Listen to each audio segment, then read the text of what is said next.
अंतर्मनाचा वेध घेणारे news channel star city one. राज्यातील आणि देशातील राजकीय घडामोडी पाहण्यासाठी आणि इतरही बातम्या पाहण्यासाठी सबस्क्राइब करा स्टार सिटी वन।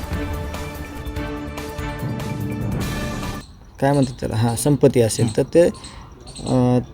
ते त्यांचं CIDनं त्यांचं काम केलेलं आहे, तो तपासाचा भाग आहे।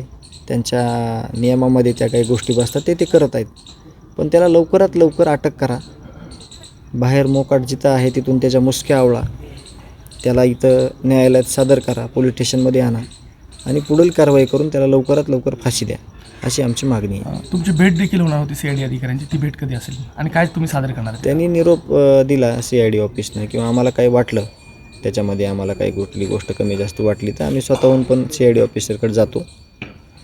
आणि उद्या प्रामुख्यानं गावकऱ्यांची एक मीटिंग आहे, त्या मीटिंगमध्ये ज्या काही अडचणी आहेत, जे काही उणीव आहेत, यावर सविस्तर चर्चा होईल आणि त्या मागण्या आम्ही संबंधित अधिकाऱ्यांच्या पुढं मांडू। 67 दिवस होत आहेत घटनेला, मात्र तरी देखील कसं तपास यंत्रणा तपास करते, समाधानी आहात या गोष्टीवर? आपलं समाधान कुटुंबियाचं, समाजाचं, गावाचं एकाच गोष्टीनं होणार आहे, ज्यावेळेस हे सगळे आरोपी फासावर लटकतील। मग आता जे तपास चालू आहेत तो तपास योग्य दिशेनं चालावा, निष्पक्षपातीपणे चालावा, म्हणून आम्ही वेळोवेळी विनंती करत आहेत, वेळोवेळी मागणी करत आहेत। तर यावर माझं मत आहे की ह्या तपासाच्या भागातून जे काही पुढे येणार आहे त्यावर आपण प्रतिक्रिया वेळोवेळी देऊ, पण आज आम्ही